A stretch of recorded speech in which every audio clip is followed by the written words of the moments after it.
Welcome. Good morning, all DMLT students.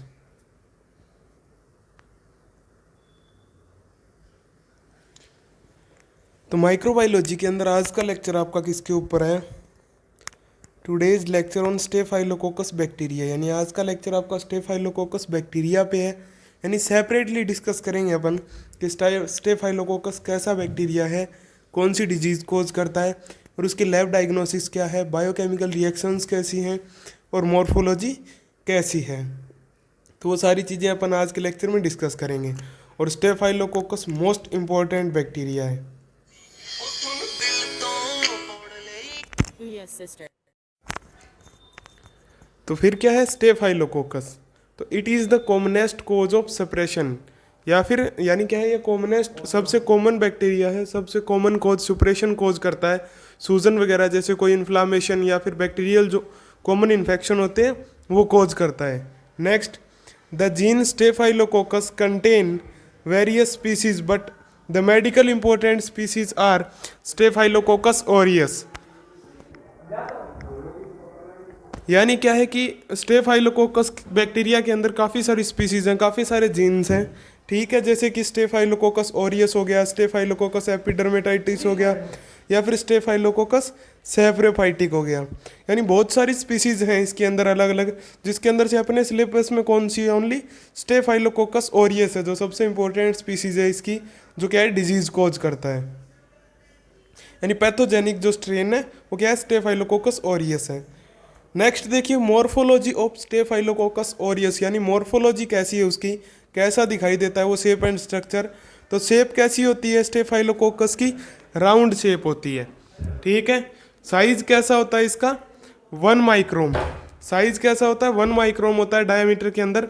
और arrange of sales, यानी sales का जो अरेंजमेंट है इसका वो कैसा होता है, ग्रेप लाइक क्रस्टर, यानी ग्रेप्स के जैसे, अंगूर के गुच्छे के जैसे होता है, क्लस्टर फॉर्मेशन होता है। आपने देखा भी था इसके क्लासिफिकेशन में।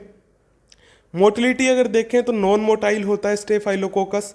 फ्लैजिला प्रेजेंट नहीं होता, नॉन फ्लैजिलेट होता है, फ्लैजिला भी एब्सेंट होता है। स्पोर्स तो नॉन स्पोरिंग, यानी कोई भी स्पोर फॉर्मेशन नहीं होता स्टेफाइलोकोकस के अंदर। कैप्सूल देखिए, capsule present in some strain, यानी कुछ प्रजातियों में क्या है कैप्सूल्स प्रेजेंट होता है और कुछ में एब्सेंट होता है।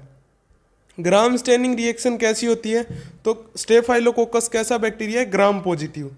तो ये सारी चीज़ें आपको याद रखनी है। राउंड शेप होती है, डायमीटर 1 माइक्रोम होता है, ग्रेप लाइक क्लस्टर उसकी स्ट्रक्चर होती है, यानी ग्रेप्स के गुच्छे के जैसे वो दिखाई देता है आपको। नॉन मोटाइल होता है, नॉन फ्लैजिलेट होता है और नॉन स्पोरिंग होता है। और कैप्सूल प्रेजेंट होता है कुछ स्ट्रेन में, और ग्राम स्टेनिंग यानी ग्राम पॉजिटिव होता है। तो ये सारी चीज़ें आप अगर पीछे पढ़ी है आपने कि फ्लैजिला क्या होता है, स्पोर क्या होता है, कैप्सूल क्या होता है, तो आपको इजीली समझ में आ जाएगी उसकी मॉर्फोलॉजी। तो मॉर्फोलॉजी अच्छे से समझ लीजिए कि स्टेफाइलोकोकस की कैसी होती है। राउंड शेप का होता है, साइज देखें तो 1 माइक्रोम। अरेंजमेंट अगर देखें तो मतलब दिखाई कैसा देता है, तो ग्रेप लाइक क्लस्टर, यानी अंगूर के गुच्छे के जैसे दिखाई देता है। मोटिलिटी नॉन मोटाइल है। फ्लैजिला नॉन फ्लैजिलेटेड है। स्पोर देखें तो स्पोर नहीं होता इसमें।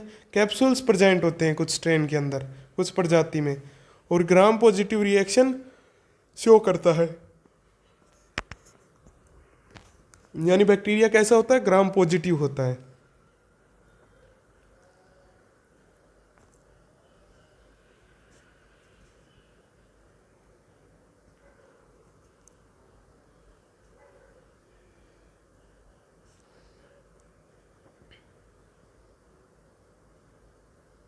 नेक्स्ट देखिए कल्चर रिक्वायरमेंट, यानी कल्चर के लिए क्या क्या रिक्वायरमेंट रहती है। CULTURE ऊपर के थोड़ा सा क्रॉप हो गया है, तो वो क्या है, कल्चर है।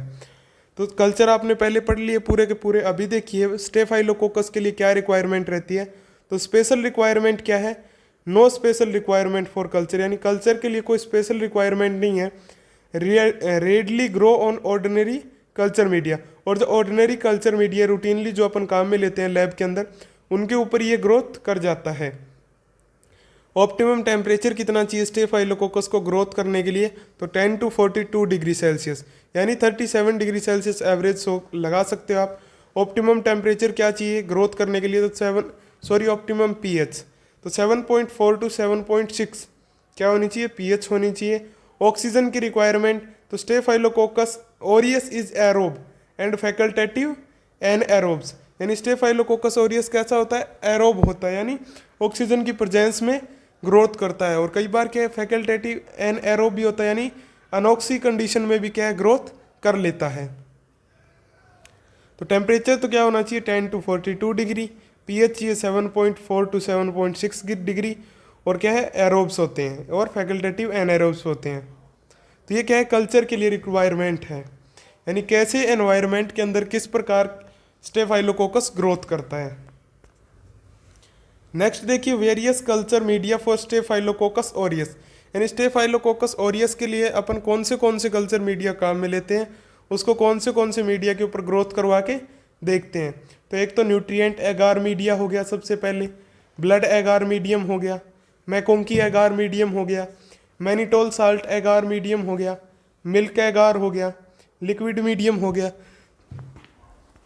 तो इन सभी पे अपन क्या इसको ग्रोथ करवा के देख सकते हैं। यानी सबसे पहले न्यूट्रिएंट एगार, ब्लड एगार, मैकोंकी एगार मीडियम, मैनिटोल साल्ट एगार मीडियम, मिल्क एगार, लिक्विड मीडियम।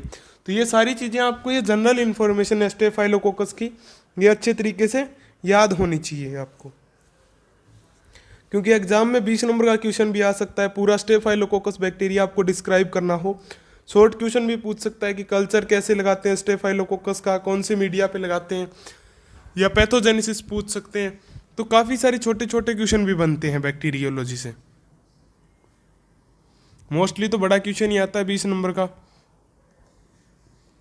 लेकिन शॉर्ट के अंदर भी क्वेश्चन बनते हैं। तो ब्लड एगार वगैरह, न्यूट्रिएंट एगार वगैरह, ये सब तो आपने पहले ही डिस्कस कर लिए, पहले पढ़ ली हैं कल्चर के अंदर कि किस तरीके से उनको प्रिपेयर करते हैं और कैसे काम में लेते हैं। नेक्स्ट देखिए, कॉलोनीज, तो यानी बैक्टीरिया ग्रोथ कैसा करता है अलग अलग एगार प्लेट पे, किस तरीके का आपको दिखाई देगा। तो सबसे पहले क्या है, न्यूट्रिएंट एगार। तो आफ्टर ओवरनाइट इंक्यूबेशन, यानी पूरी रात इंक्यूबेट करने के बाद कल्चर मीडियम को या कल्चर प्लेट को, द कॉलोनीज आर डायमीटर, यानी कॉलोनीज का डायमीटर तो कैसा होगा, अगर स्टेफाइलोकोकस का इन्फेक्शन होगा किसी पेशेंट के सैंपल में, तो कॉलोनीज का डायमीटर कितना होगा, 2 to 4 mm, 2 से 4 mm। सर्कुलर होगी, राउंड होगी, यानी उसकी कॉलोनी स्मूथ होगी, कॉन्वेक्स होगी और ओपेक होगी, और इजीली इमल्सिफाइएबल, यानी आसानी से उनको मिक्स किया जा सकता है। Next, most of the stain produce golden yellow pigment, pigment is not diffusible to the medium, into the medium, यानी मोस्टली जो स्ट्रेन्स है प्रजाति स्टेफाइलोकोकस ओरियस की, वो क्या है, गोल्डन येलो पिगमेंट शो करती है, प्रोड्यूस करती है। और ये क्या है, जो पिगमेंट है, वर्णक है, वो डिफ्यूजेबल नहीं होता मिक्स के अंदर, मीडियम के अंदर। नेक्स्ट देखिए, ब्लड एगार, तो सिमिलर टू द न्यूट्रिएंट एगार, यानी किसके समान होता है, न्यूट्रिएंट एगार के समान होता है। और beta haemolysis is also seen, और ब्लड एगार के अंदर अपने को क्या दिखाई देता है, बीटा हीमोलाइसिस शो होती है, यानी कंप्लीट पूरा ब्रेक डाउन नहीं होता अगर ब्लड सेल्स का, तो उसको क्या बोलते हैं, बीटा हीमोलाइसिस बोलते हैं। यानी alpha haemolysis, beta haemolysis, delta haemolysis, ये तीनों अपन नेक्स्ट बैक्टीरिया के अंदर पढ़ेंगे स्ट्रेप्टोकोकस में पूरी। लेकिन फिलहाल आप याद रखिए कि स्टेफाइलोकोकस कैसा हीमोलाइसिस शो करता है, तो बीटा हीमोलाइसिस शो करता है। तो न्यूट्रिएंट एगार के ऊपर तो कॉलोनीज कैसी होती हैं, circular, smooth, convex, opaque size की होती हैं, ये आपको अच्छे तरीके से याद रखनी है अलग अलग। और ब्लड एगार पे कॉलोनी किसके सिमिलर होती है, न्यूट्रिएंट एगार के सिमिलर ही होती हैं, बट बीटा हीमोलाइसिस एडवांस में शो होती है बस साथ में एडिशनल।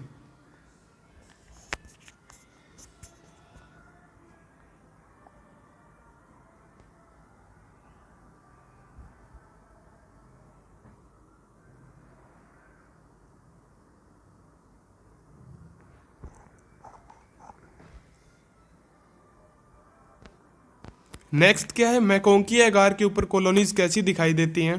तो देखिए, yellow colour colonies are seen on this media, यानी मैकोंकी एगार प्लेट के ऊपर अगर अपन स्टेफाइलोकोकस की कॉलोनीज देखें तो येलो कलर की आपको दिखाई देगी, ड्यू टू मैनिटोल फर्मेंटेशन। और येलो कलर क्यों होता है, तो जो स्टेफाइलोकोकस है वो मैनिटोल को डाइजेस्ट कर लेता है, यानी उसको फर्मेंटेशन कर देता है।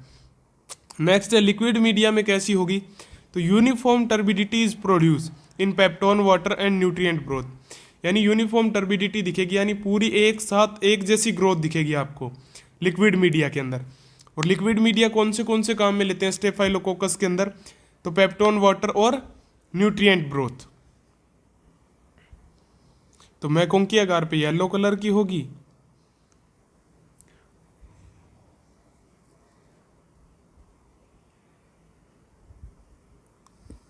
लिक्विड पे यूनिफॉर्म टर्बिडिटी दिखेगी। तो इस तरीके से आपको याद रखना है। सभी बैक्टीरिया में अपन इसी तरीके से सेम सिमिलर वे में अलग अलग कल्चर्स पढ़ेंगे कि कौन से बैक्टीरिया कौन से कल्चर प्लेट पे किस प्रकार की कॉलोनीज फॉर्म करता है, और इसी बेस पे उनको आइडेंटिफाई कर सकते हैं अपन कि किसी पेशेंट के अंदर कौन सा बैक्टीरियल इन्फेक्शन है, यानी उनकी ग्रोथ की माइक्रोस्कोपिक एग्जामिनेशन करवा के आइडेंटिफाई कर सकते हैं कल्चर के द्वारा, या फिर बायोकेमिकल रिएक्शंस करवा के किसी बैक्टीरिया को आइडेंटिफाई किया जा सकता है।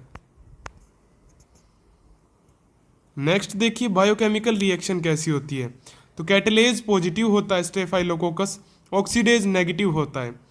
Ferments a number of sugar producing acid without gas, यानी शुगर यानी ग्लूकोज का ब्रेक डाउन कर सकता है, उसका फर्मेंटेशन कर सकता है, डाइजेस्ट कर सकता है, एसिड प्रोड्यूस करता है बिना गैस के। नेक्स्ट देखिए कैटलेज टेस्ट, स्टेफाइलोकोकस के अंदर सबसे इंपॉर्टेंट चीज है ये कैटलेज टेस्ट, यानी दो प्रकार के टेस्ट होते हैं इसमें, एक तो कैटलेज टेस्ट जो पूछा गया है एग्जाम के अंदर 5 नंबर के क्वेश्चन में, और एक आगे क्या है कोएगुलेज टेस्ट। तो ये दोनों सबसे इंपॉर्टेंट है।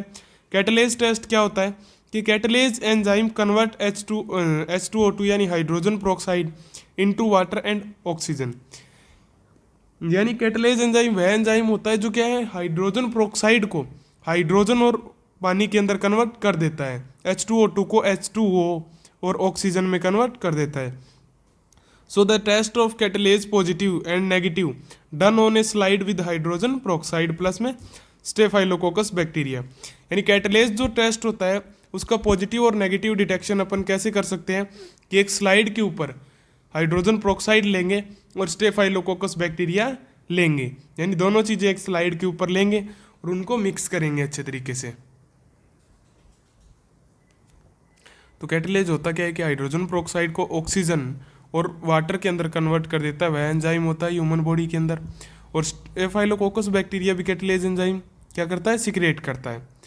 तो अपन इसको टेस्ट करने के लिए क्या करेंगे कि स्टेफाइलोकोकस कैटलेज पॉजिटिव है या नेगेटिव, तो इसको क्या करेंगे एक स्लाइड लेंगे, एक स्लाइड पे अपन हाइड्रोजन प्रोक्साइड और स्टेफाइलोकोकस बैक्टीरिया दोनों को मिक्स करके देखेंगे, यानी उनमें अगर वो हाइड्रोजन प्रोक्साइड को हाइड्रोजन और वाटर और ऑक्सीजन में कन्वर्ट कर देता है तो क्या है कैटलेज पॉजिटिव है। नेक्स्ट देखिए if catalase enzyme is present on bacteria convert hydrogen peroxide into the water and oxygen, यानी अगर कैटलेज एंजाइम प्रेजेंट है स्टेफाइलोकोकस बैक्टीरिया ने सिक्रेट किया है तो वो क्या करेगा कि बैक्टीरिया क्या करेगा जो हाइड्रोजन प्रोक्साइड आपने मिक्स किया है उसके साथ उसको वाटर और ऑक्सीजन के अंदर कन्वर्ट कर देगा, यानी H2O2 को यानी हाइड्रोजन प्रोक्साइड को H2O यानी वाटर और O2 यानी ऑक्सीजन के अंदर कन्वर्ट कर देगा। और ऐसा होगा तो क्या होगा bubbles will show on the slide, तो आपको एयर बबल्स दिखाई देंगे स्लाइड के ऊपर। अगर बबल्स प्रोड्यूस होते हैं मतलब क्या है कैटलेज पॉजिटिव है। तो ये क्या है कैटलेज टेस्ट है। नेक्स्ट देखिए following character help to differentiate a pathogenic and non pathogenic strain, यानी नीचे लिखे जो कैरेक्टर हैं लक्षण हैं वो क्या है पैथोजेनिक यानी ऐसी स्ट्रेन जो डिजीज कोज कर दे, और नॉन पैथोजेनिक स्ट्रेन यानी ऐसी स्ट्रेन जो डिजीज कोज नहीं कर सकती। तो इन दोनों को ये डिफ्रेंशिएट करते हैं। तो सबसे पहले क्या है beta type haemolysis on blood एगार, यानी स्टेफाइलोकोकस ओरियस अगर पैथोजेनिक है तो मतलब क्या है कि वो बीटा टाइप की हिमोलाइसिस शो करेगा ब्लड एगार पे, गोल्डन येलो कलर की कॉलोनीज प्रोड्यूस करेगा, कोएगुलेज प्रोडक्शन यानी कोएगुलेज प्रोडक्शन शो करेगा, मैनिटोल को फर्मेंटेशन कर देगा मैकोंकी एगार पे, जिलिटीन को लिक्विफिकेशन कर देगा, और production of enzyme deoxyribonuclease, यानी और एंजाइम कौन सा सिक्रेट करेगी pathogenic strain staphylococcus aureus deoxyribonuclease यानी डीएनए जिसको बोलते हैं वो एंजाइम सिक्रेट करेगी। पैथोजेनिक स्ट्रेन्स के स्पेशल करेक्टर क्या है कि बीटा टाइप की तो हीमोलाइसिस शो करेगा ब्लड एगार पे, गोल्डन येलो कलर की पिगमेंट कॉलोनीज शो करेगा, कोएगुलेज प्रोडक्शन करेगा, मैनिटोल फर्मेंटेशन करेगा, जेलेटिन का लिक्विफिकेशन कर देगा वो, और क्या है production of enzyme deoxyribose nucleus, और डीऑक्सीराइबोज न्यूक्लियस एंजाइम को प्रोड्यूस करेगा, उसका प्रोडक्शन करेगा। तो ये क्या है डिफरेंस है किसके बीच में, पैथोजेनिक और नॉन पैथोजेनिक स्ट्रेन्स के बीच में। जो पैथोजेनिक स्ट्रेन होंगी जो डिजीज कॉज करती है उनके करेक्टर्स क्या है जो नीचे लिखे गए हैं वो स्पेशल है।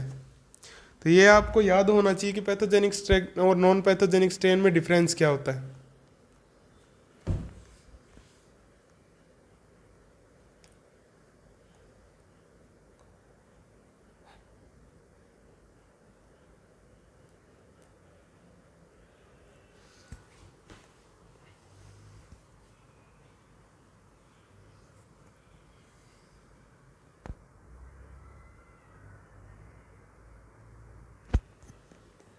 नेक्स्ट क्या है टॉक्सिन्स एंड एंजाइम, यानी स्टेफाइलोकोकस ऑरियस टॉक्सिन्स कौन से सिक्रेट करता है, यानी जहर यानी एंटीजन कौन से सिक्रेट करता है और एंजाइम कौन से सिक्रेट करता है।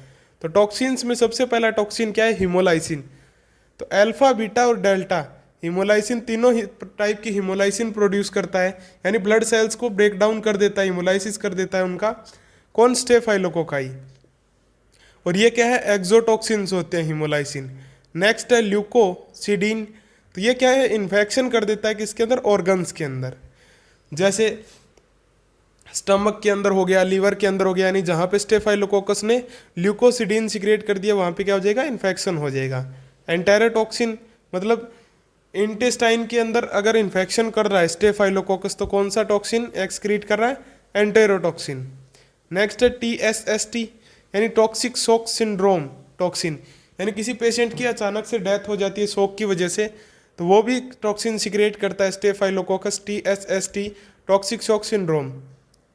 नेक्स्ट है एक्सोफोलिएटिव, तो एपिडर्मोलाइटिक टॉक्सिन भी शो करता है। एक्सोफोलिएटिव यानी स्किन के ऊपर कोई इन्फेक्शन हो तो स्किन के अंदर इन्फेक्शन भी कॉज कर सकता है स्टेफाइलोकोकस, यानी एपिडर्मोलाइटिक टॉक्सिन भी एक्सक्रीट करता है। ये टॉक्सिन्स आपको याद होने चाहिए कि कौन सा बैक्टीरिया किस टाइप का टॉक्सिन एक्सक्रीट करता है, क्योंकि इनके अंदर से शॉर्ट क्वेश्चन आता है 5 नंबर का। तो स्टेफाइलोकोकस कौन से टॉक्सिन शो करता है एक्सक्रीट करता है, हीमोलाइसिन शो एक्सक्रीट करता है, ल्यूकोसिडीन एक्सक्रीट करता है, एंटेरोटॉक्सिन एक्सक्रीट करता है, या TSST एक्सक्रीट करता है, या एक्सोफोलिएटिव टॉक्सिन्स एक्सक्रीट करते हैं। तो यही टॉक्सिन्स होते हैं जिसकी वजह से क्या है पेशेंट के अंदर डिजीज कोज होती है स्टेफाइलोकोकस की वजह से।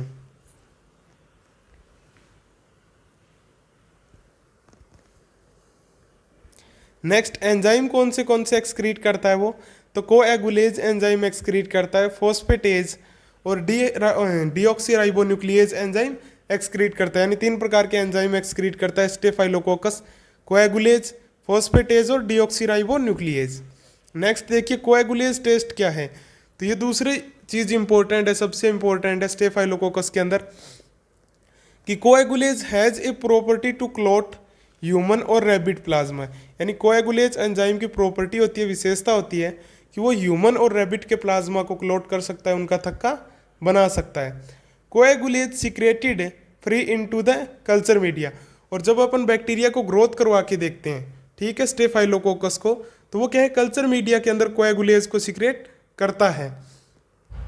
It require a plasma factor coagulase reacting factor for its clotting action, coagulase convert fibrinogen into fibrin, यानी कोएगुलेज को उसकी प्रॉपर्टीज दिखाने के लिए कैरेक्टरिस्टिक दिखाने के लिए एक फैक्टर की जरूरत होती है, यानी कोएगुलेज रिएक्टिंग फैक्टर की, जो क्या है क्लॉटिंग एक्शन शो करता है, जो फाइब्रिनोजन को फाइब्रिन में कन्वर्ट कर देता है, जिसकी वजह से क्या है कि ब्लड क्लॉट हो जाता है पेशेंट का।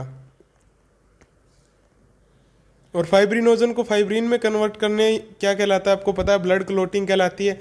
इसके अंदर टोटल 13 फैक्टर्स चलते हैं, आपने पढ़ा होगा हिस्टोपैथोलॉजी के अंदर, ब्लड ब्लीडिंग के अंदर, यानी ब्लड क्लॉट कैसे होता है।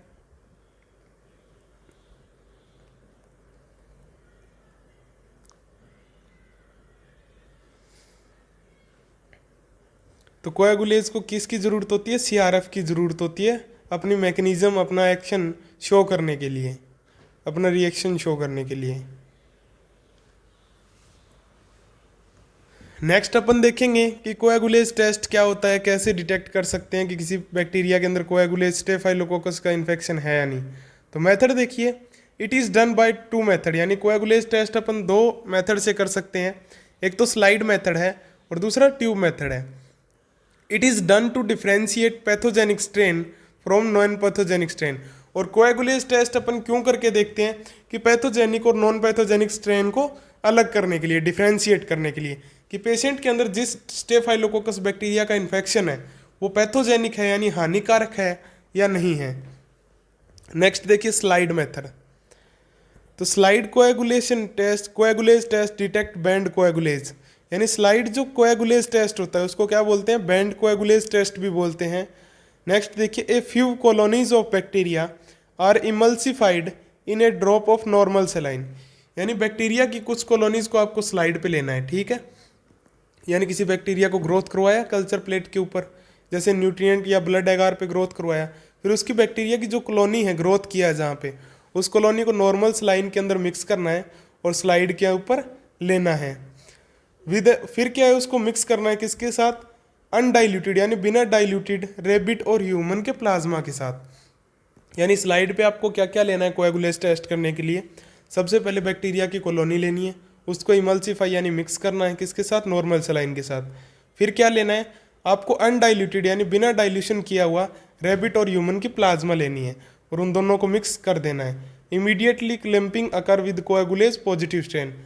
अगर कोएगुलेज पॉजिटिव स्ट्रेन होगी यानी स्टेफाइलोकोकस ऑरियस अगर कोएगुलेज एक्सक्रीट करने वाला होगा तो क्या है, ह्यूमन और रेबिट की प्लाज्मा क्या हो जाएगी, क्लॉट हो जाएगी इमीडिएटली, यानी जैसे ही डालोगे आप, मिक्स करोगे वैसे ही क्या है उसमें क्लोटिंग हो जाएगी, यानी फाइब्रिनोजन फाइब्रिन में कन्वर्ट हो जाएगा। तो फास्ट एक्शन होता है कोएगुलेज का।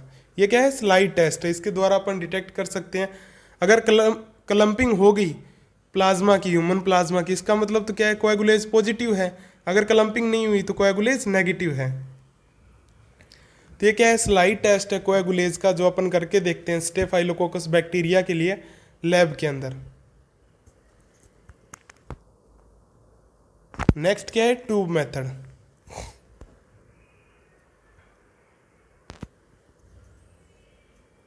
ट्यूब मेथड क्या होता है, तो it detect extracellular free coagulase, यानी जो सेल्स के बाहर एक्स्ट्रा जो कोएगुलेज होता है उसको डिटेक्ट कर सकते हैं ट्यूब मेथड के द्वारा।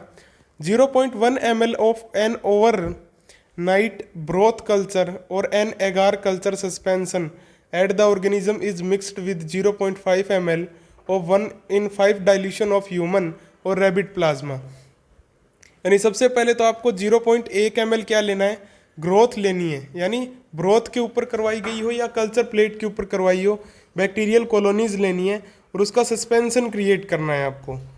उस कॉलोनीज को ले ली 0.1 ml, फिर क्या उसको किसके साथ मिक्स करना है, स्लाइड को आपको 0.5 ml रेबिट या ह्यूमन के प्लाज्मा के साथ मिक्स करना है, जो क्या है डाइल्यूट किया हुआ है, यानी जिसको डाइल्यूशन चल रहा है, यानी 1:5 के अंदर ह्यूमन और रेबिट प्लाज्मा को डाइल्यूट किया गया, फिर उसको मिक्स कर लिया आपने ट्यूब के अंदर बैक्टीरियल कॉलोनीज के साथ।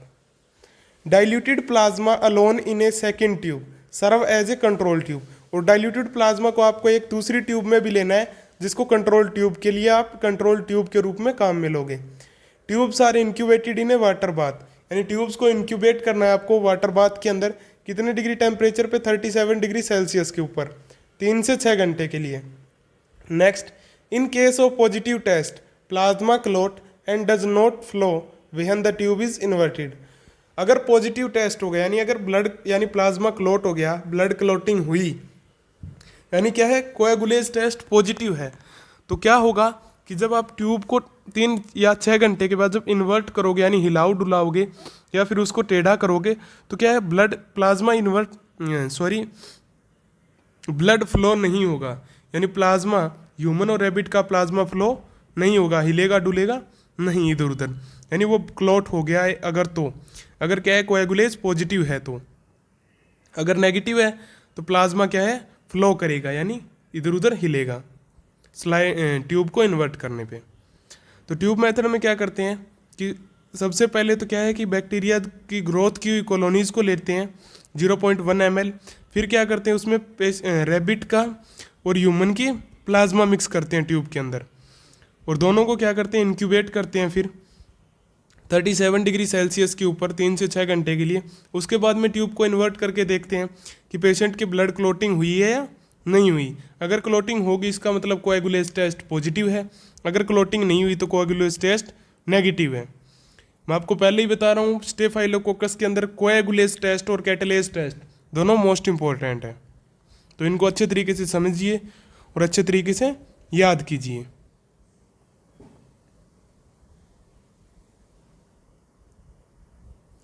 नेक्स्ट लेक्चर आपका कंटिन्यू रहेगा स्टेफाइलोकोकस के ऊपर, यानी उसकी पैथोजेनेसिस पढ़ेंगे कि कैसे वो डिजीज कोज करता है, लैब डायग्नोसिस पढ़ेंगे कि कैसे लैब के अंदर स्टेफाइलोकोकस को अपन डायग्नोज कर सकते हैं किसी पेशेंट के सैंपल के अंदर, कौन सी उसके लिए टेस्टिंग की जाती है, कौन से उसके लिए कल्चर लगाए जाते हैं, कैसा उसका सैंपल कलेक्ट किया जाता है। तो ये सारी चीज़ें अपन नेक्स्ट लेक्चर के अंदर पढ़ेंगे। Thanks to all.